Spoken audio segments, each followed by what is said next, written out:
Okay.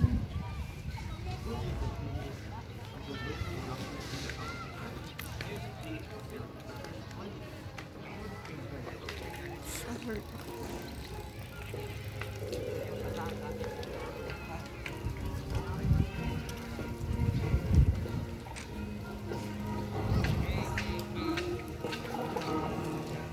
Marked by its beauty and heritage, the islands are best described to be heaven's paradise inn.